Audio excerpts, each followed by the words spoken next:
Dear students, dear Gabor, dear Peter, it's an honor and a pleasure to be here. And when I was asked to come to Budapest for these exams, I thought back, and when was the first time I visited Budapest? It was in 1988. It was my first international talk in English at a European Pancreatic Club meeting. You were allowed 3 slides and 1 minute for a poster talk. I was very ill at the time with the flu, and I went to the Gellert, and every day I tested a different of the Budapest spas for reconvalescence. When Peter asked me to give a talk to you, I looked over your topics, and I think it makes no sense talking about the role of lysosomal enzymes in pancreatitis, because many of you do not experiment, you're not involved in experimental work, but some of you do meta-analysis and systematic reviews. So I thought I'm old enough to dare to give a talk about advice to young scientists and the 10 single most important mistakes I made in that scientific career in the last 40-some years.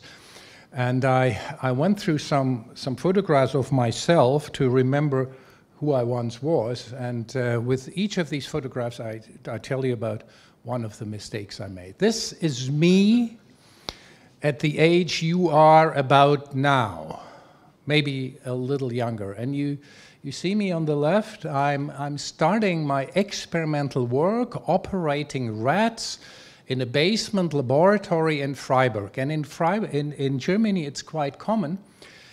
After you do your basic science part of your medical studies, you look for a supervisor for the thesis. And you do the thesis experimental work parallel to your clinical training. That is still the model we're using today. Whether that's a good model or not is different. So I was in a position that I had done my, what we call Physikum, the basic science part, and I was looking for a supervisor for a thesis. And I worked night shifts to make some money at the intensive care unit, and there were 2 senior residents. One was a scientist who took off time from intensive care as much as he could, going down to the lab using HPLC and discovering new bile acids. And there was another senior resident, they were not even consultants, and he was one of the most compassionate and knowledgeable doctors that I have ever met in my career. And I made the mistake asking the compassionate doctor for a thesis topic, and not the bile acid guy who went to the lab every time. So I was mostly self-taught in the techniques. I incubated pancreatic lobules for experimental work in a basement sauna chamber, heated up to 37 degrees, because I had never heard of a shaking water bath, where you can very easily and without sweating at 37 degrees incubate your lobules. I even published the techniques once I found out the shaking water bath, and my message from this is choose your thesis supervisor or your group leader wisely. The actual topic of your thesis is not so important, but you should have a number of criteria to look for your next group leader you're going to work for, or for your instructor for your DSC. Search whether she or he is at the top of their field. Don't settle for someone mediocre.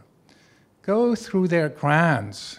See how much money they have. I've seen so many doctoral students who had to stop their experimental work in September every year because the group leader ran out of grant money and couldn't buy supplies. They could start again the next year. So invest some time in choosing the person you want to work with, and look for their social skills. Talk to people who have already worked with them or for them. Has she or he experience in mentoring group members? And do the members of their group and the people who work for them reach their goals? finish their PhDs. There are labs in Germany where 80% of those who start never finish their PhD. This is not a good group to join. So these are criteria you should keep in mind when you're looking for your next position, when you finished your PhDs. This, by the way, the left one is the Professor Gerock, who was formerly the head of department and the official authority behind my thesis. This is at his 90th birthday. He died from COVID. He died during the COVID epidemic at 93. And to the right is my thesis supervisor, the compassionate doctor that I wanted to instruct me in experimental methods. He never even finished his PhD. And he is a wonderful clinician, but this is maybe not the best choice for a scientific career. This is a picture of me. What you see in the back is the island of Alcatraz.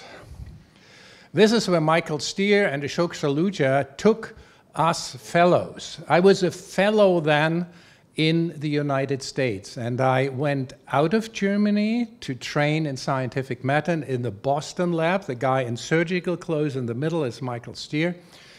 And we were all foreigners, no American. Robert Powers in the left image, the guy with a portly guy with the glasses, after he finished his PhD with Mike Steer and Ashok Saluja, he became a priest. He didn't continue a scientific career.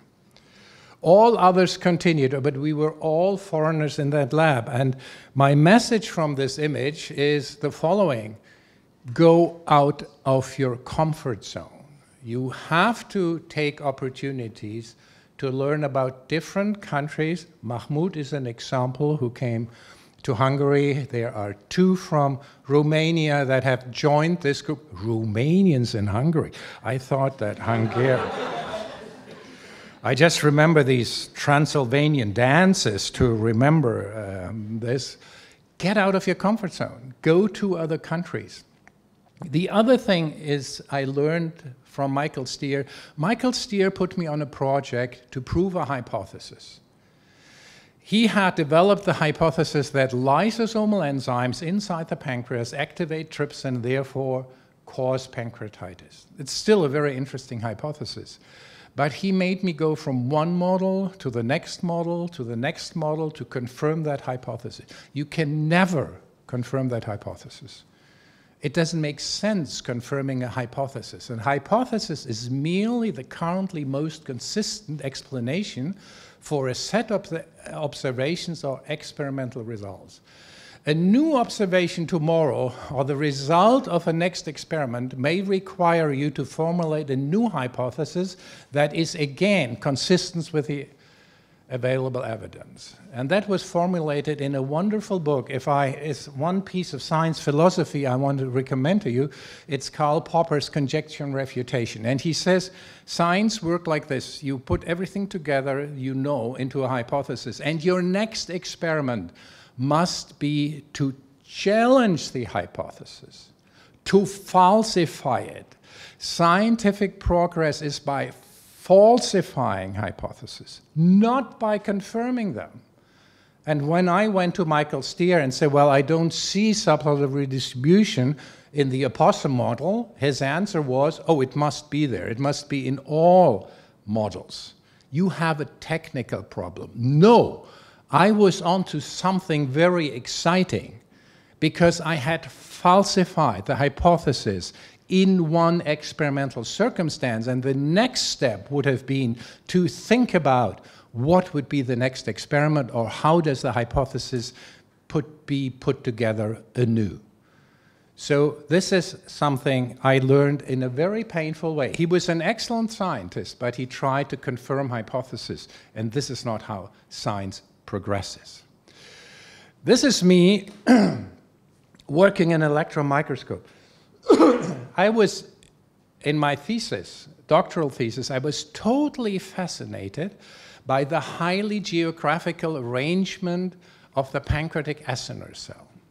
I had read papers by Karl Popper from Yash And he received the Nobel Prize for discovering how things in the cell move and compartmentalize in 1972.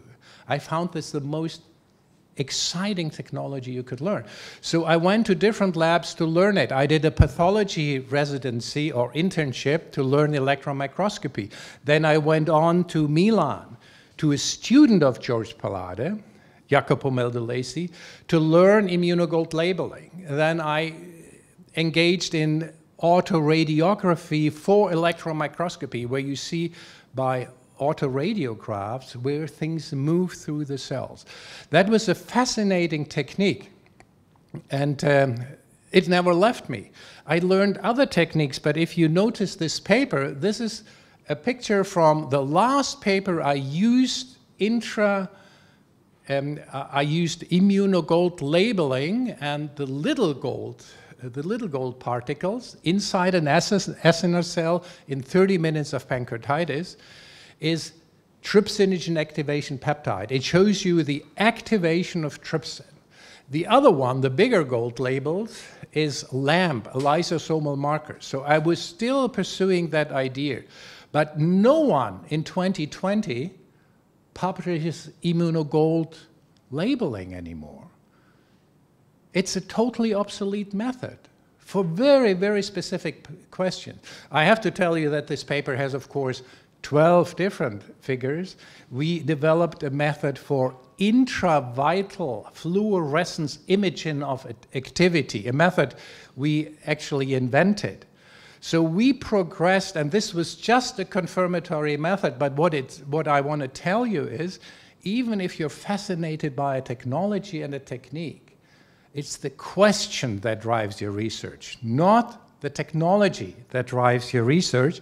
And this is a curiosity that someone in 2020, I did the experiment 5 years earlier, still uses immunogold labeling to localize activity and enzymes when there are 5 other methods, which we also used, but I just thought it was great to have these last images there. So the message is, find the right techniques for your research question. Don't go search for questions once you have mastered a technique. Too many scientists acquire a single technical skill and apply it to everything that moves for the rest of their lives. They're called one-trick ponies.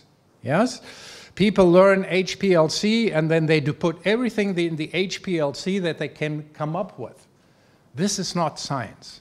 You have to adapt your technique to your research question. If you want to get to the bottom of things, you have to increase your arsenal of tools at every step. It's painful. I went back to basic science lab every time I needed to learn cell biology. I needed to do population-based studies. I needed to do molecular genetics, and I had to acquire these techniques. And if you cannot train in the technology required for the next step or next research question, then, and you cannot buy it from a company, find collaborators who do and treat them fairly. Progress in research is driven by advances in technology, not by testing hypotheses. This contradicts what I told you earlier, right? The Karl Popper hypothesis testing. I've always been a hypothesis-driven researcher. But Medivar says, well, it's advantage in technology that actually opens new research areas, like PCR. When PCR was invented, and someone got the Nobel Prize for this, you see, you had a whole new area of research opening up. When omics technique became available and cheap, you had totally new areas. And now with machine learning models and KI and artificial intelligence, you can ask questions that you couldn't ask before. So both are right. Hypothesis-driven research, how it works, and technology-driven research and how it moves. And don't marry yourself not to a single hypothesis, like Mike Steer did, and not to a single technology. Then you can advance. This is a very critical image for me. It doesn't tell you much. This was from a study where we had 15 authors from 7 institutions, because we looked in intracellular transport and activation between lysosomes and secretory vesicles. We had developed a number of techniques ourselves, and we had to collaborate with other authors for other techniques. So we employed at least 5 techniques with 7 institutions. I submitted this paper to the Journal of Biological Chemistry. It's one of my more important papers. And they wrote back, the image has been doctored artificially. I said, what? And in 5 of these lanes, they said, and image analysis software can do that, they are not from a single plot. They have been composed from different plots. And I went back to the postdoc who did that, who was not in my lab, and the principal investigator had passed away. So I said, send new plots. It cannot be that this is composed. And he sent new plots, and I looked at them under the microscope, like a single plot of these are time points. And we submitted again as a revision to JBC. They put it to image analysis software and said, they have been doctored again by imaging software. I never published with this person again. I made sure he will have to leave science. The group was banned by JBC for submitting anything for another year, and we had to do all the experiments again before we could submit it. This has never happened to me before, but my message for you is the following. Never, ever cheat. I was raised in an age where you took micrographs on photographic film, either gels or in the electron microscope. Then you developed the films yourself. Then you printed them. Then you labeled, then you cut them to make composite, always wearing white gloves and a cutting board. And then you labeled them with letraset, and then you brought them to the photography department, and they made the composite images and the reprints, and you send it by mail. This is, I mean, we're talking the old days. This tells you, you never heard the word letraset, these rub of letters, right? In this day and age, you have digital imaging, you have Adobe Photoshop, you have ChatGPT or other artificial intelligence, and nothing is easier than faking, inventing, or misrepresenting results. It's an extremely dangerous age. And these editors at good journals, I mean, it's a battle of attrition. Scientists fake, and editors try to find out fake. And it goes back and forth in the digital age. It was much easier for us then to avoid it. And it's much more tempting to let it happen in this age. But I want to tell you, I was once in the position that someone had given me a task, one of my bosses, and says, I have a plot from one of my postdocs who has left that shows you that a certain tyrosine kinase associates with a certain phosphatase. Prove it. Do more experiments so we can publish this paper and sell. I'm convinced this is the specific phosphatase for a specific receptor tyrosine kinase.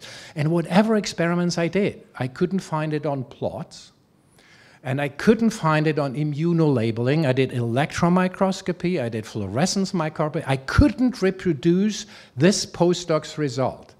And he said, you have a technical problem. I'm only gonna extend your contract by 1 month. I was in my 30s, I had a family, and my contract would only be extended for 1 month until I could prove what he expected me to prove from data that I couldn't reproduce.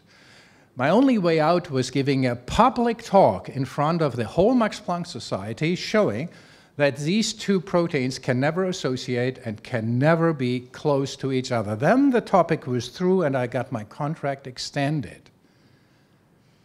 No matter how great the pressure, make absolutely certain that you trust your own results and they will never be exposed as fake.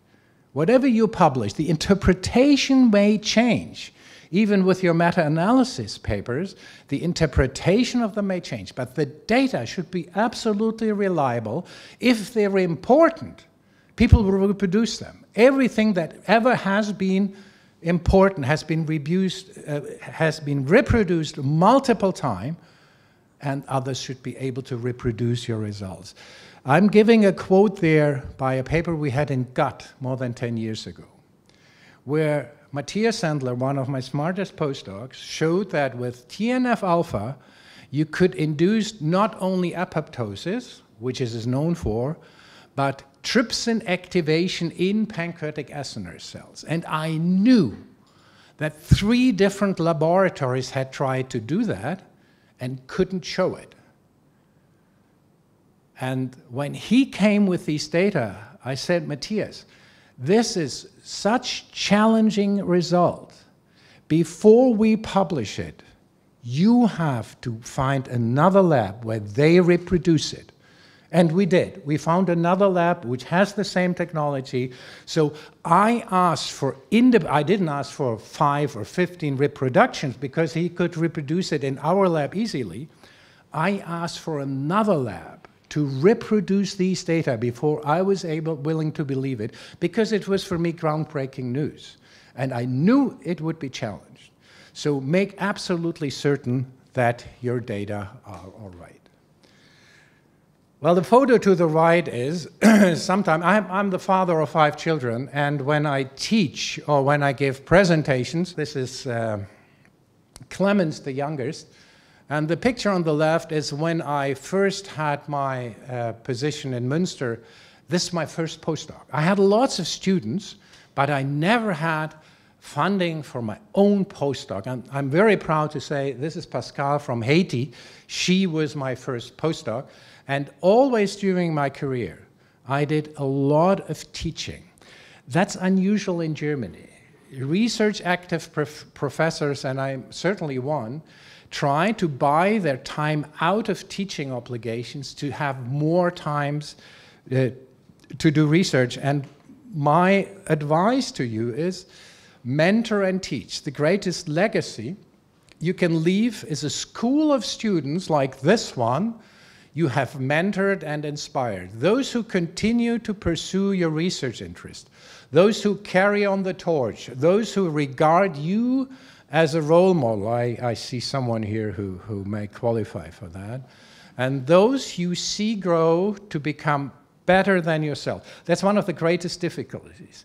I have trained, for example, in endoscopy. I'm a fairly proficient interventional endoscopist, and I know I'm proud to have trained 5 people who are clearly much better than I ever was. And the same is true in science. It's not as many. Your goal must be to put on their track and onto their career people who surpass you, who become better scientists than you are or have ever been. And I'm proud to say there are at least 1 or 2 of them that I can say this is the case. If your research field is small in terms of active investigators, it is your obligation to fill it with enthusiastic new recruits. My lab was on the top of the world in terms of experimental pancreatitis. We were among the 5 worldwide groups leading the field. And then it was 4 because someone retired. And then it was 3 because someone retired. Well, if you're down to 1 group and it's yours, your field is totally irrelevant. So you have to generate new satellites and new recruits that will follow the research questions and hopefully use your technologies and better technologies to develop the field. It's very important because otherwise it's going to be, macroanatomy is not an active research field, right? What Vesalius and others up to the 20th century discovered in the human body in terms of macroanatomy, it's all in books. There is no new thing to be discovered. In cell biology, yes, but not in macroanatomy. So it's a dead research field. We still have professors for teaching, but they don't do much research. Teaching is the single most remembered of your activities, long after your papers have been forgotten. This is one of the peoples I worked with.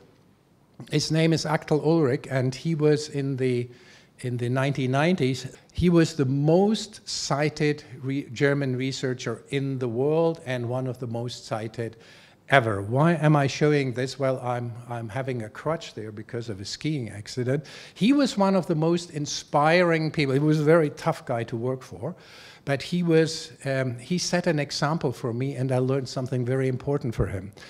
He's the Lasker awardee of 2019. He cloned the insulin receptor for the first time.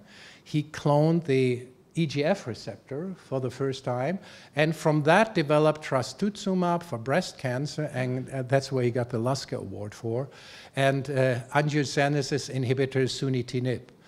He founded 5 companies in his career, and each of these companies were sold for more than 100 million to a bigger company. That's a good thing on the one hand, but what the important thing is that if you discover something and it is an invention rather than a discovery, you have to patent it.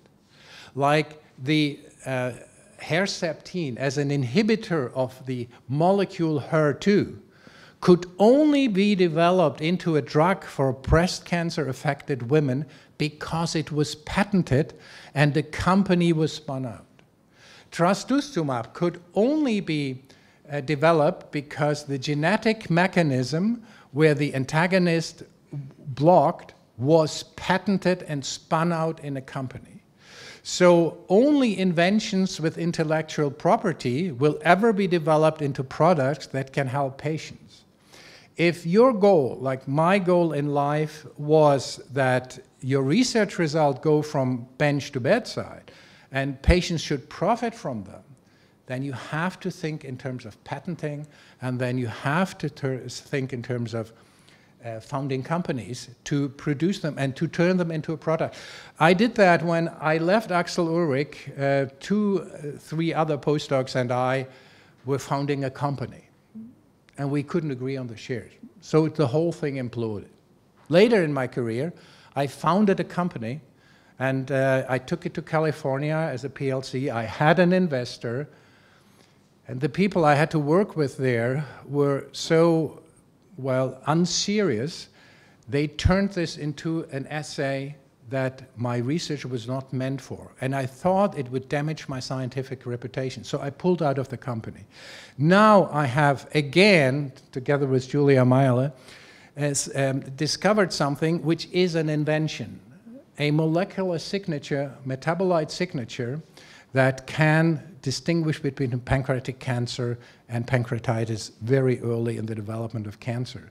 So we have patented it, and I will try to spin it off into a company.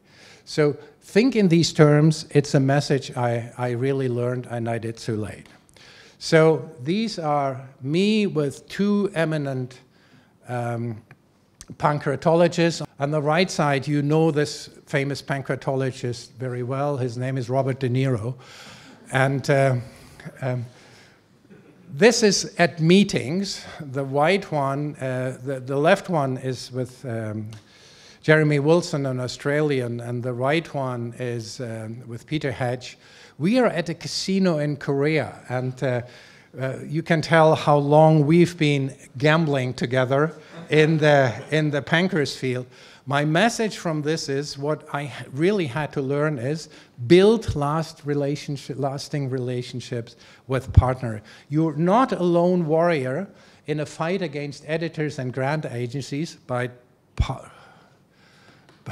part of a community. Build relationships based on trust and never betray your collaborators.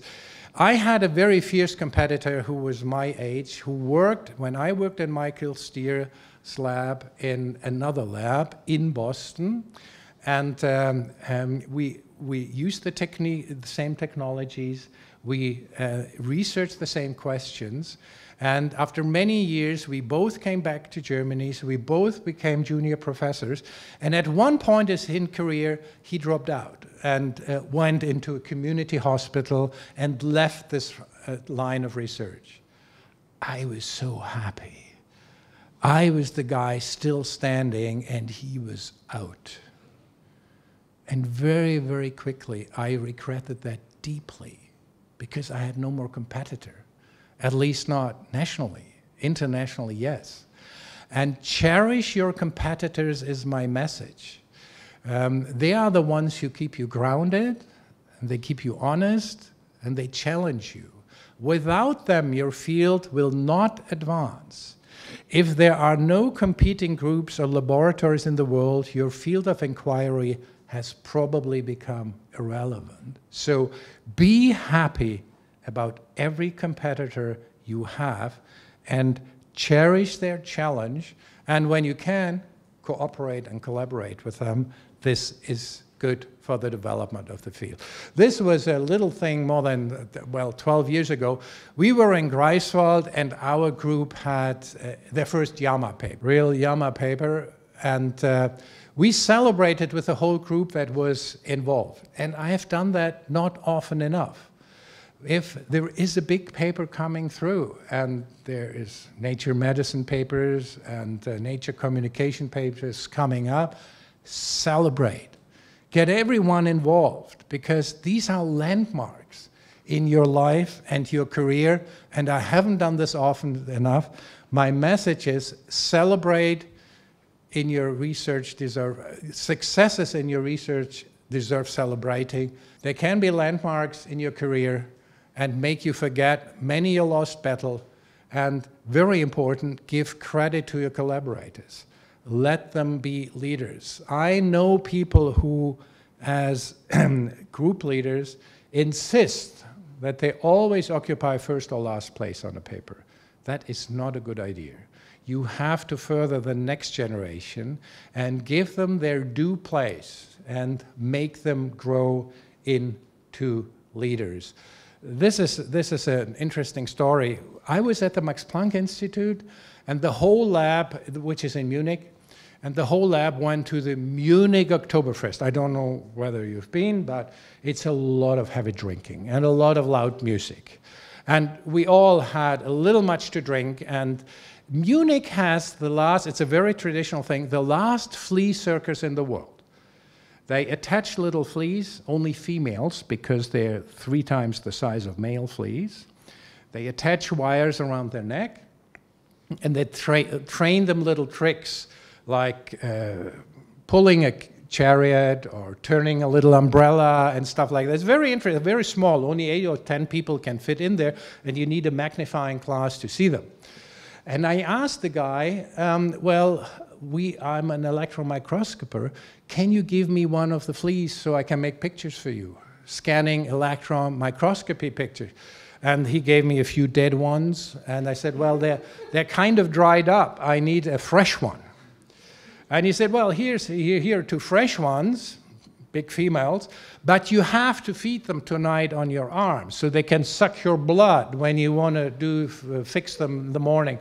I said, well, at that time, hepatitis C wasn't curable, and I didn't know that guy so well, so I said, well, in the night, a little bit drunk, I drove with a colleague into the Max Planck Institute. We fixed the flea, and we made, I think, very dramatic pictures of it. What you see is the yoke around his neck, that's the gold wire, and then you see the 2 flaps, and in the middle between the 2 flaps, you see the thorn he sticks into your skin, and on the flaps you see some erythrocyte still sitting from the last blood meal, which was not my blood. I said, this is so funny, and I gave them these pictures, and I said, what am I going to do with it? Well, fleas transmit the bubonic plague.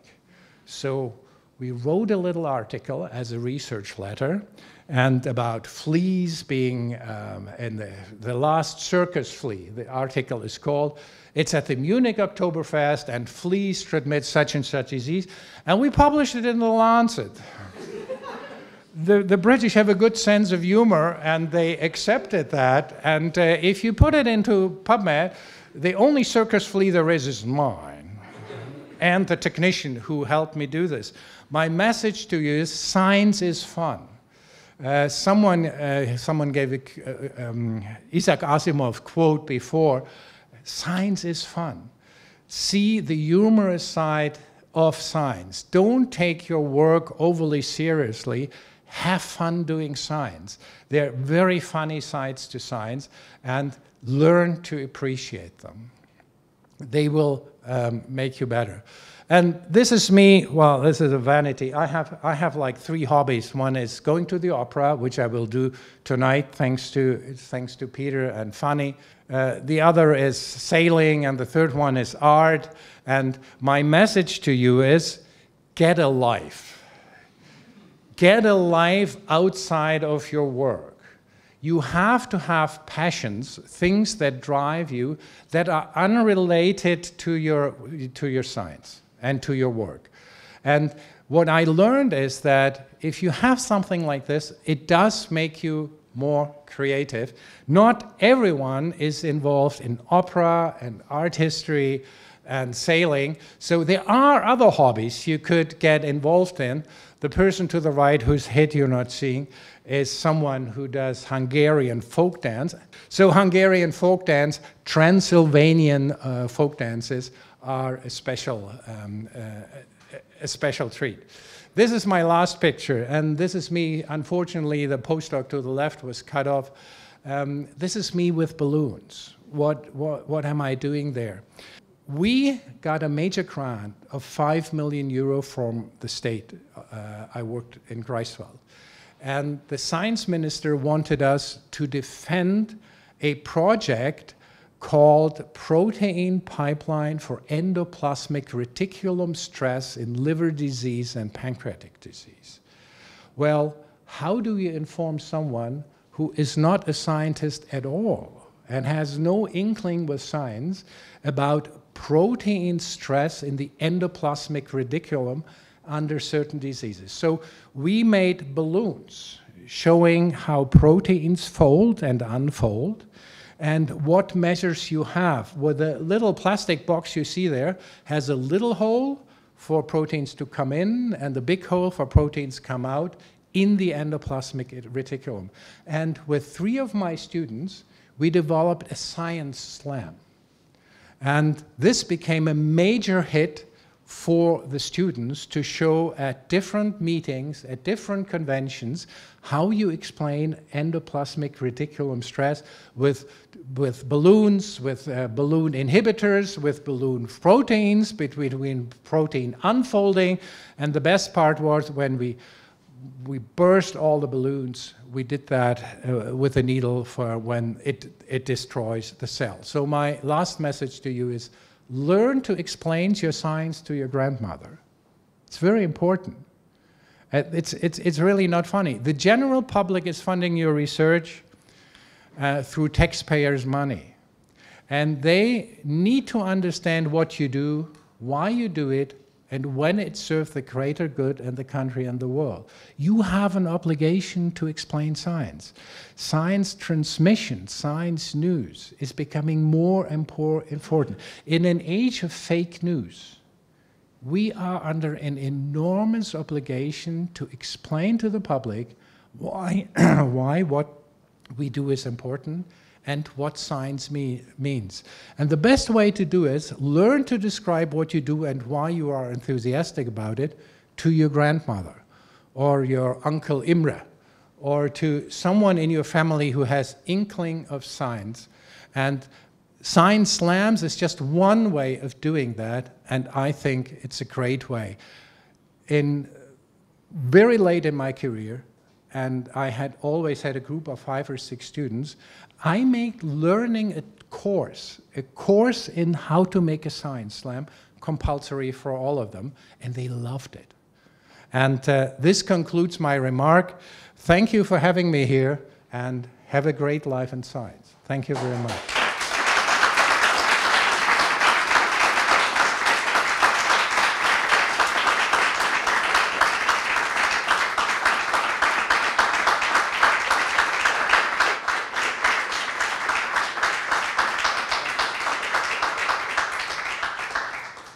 Thank you so much for... Any questions to fleas or other animals? So the floor is open for discussion if anyone has any question. Thank you very much for your interesting presentation. I'm currently on my first year as a PhD student, and I was wondering if you have any suggestion how me, for example, which I don't have any connections worldwide, how can I cultivate and start new connections with different scientists around the world or in general? Well, you're probably in the phase where you already decided who's going to be my supervisor. Yes. And he's the person to ask. I was so unfortunate that my supervisor didn't have any connections. And so what I did is I knew my topic, which was experimental pancreatitis. I wanted to know how pancreatitis works. And I found it by going through papers. I looked which are the groups that publish the best papers. How did I get to Michael Steer? I didn't know the person, and no one in my area knew the person. He had just published a recent review in the New England Journal of Medicine, how the pathophysiology of pancreatitis. And I said, well, if this guy does this type of experiment, he's the one I want to meet. And I knew from a program that he would be giving a talk in a conference in Rome. And I wrote to him, would this be an option? I want to invite you and your wife to a restaurant in Rome. This is how it started. And he agreed that if you bring your own money, you can work in my lab. Thank you very much. I had the chance yesterday to know you a little bit at the personal level as well. And I know you had to travel to too many countries during your career, to the UK, to Italy, to learn some specific techniques, back to Boston, then to Germany. How hard was it to take these kind of decisions? And was it a new beginning every time you started with a new team and new supervisors? Yes, it was. The hardest was, well, America is fairly easy. It's a very welcoming culture. But because I wanted to learn the cell biological techniques, I had asked them to go to Italy. And that was the hardest, because the lab there was a collaborating lab from the Boston lab. What I did not know is that the Boston lab paid the Italian lab a lot of money to do these experiments.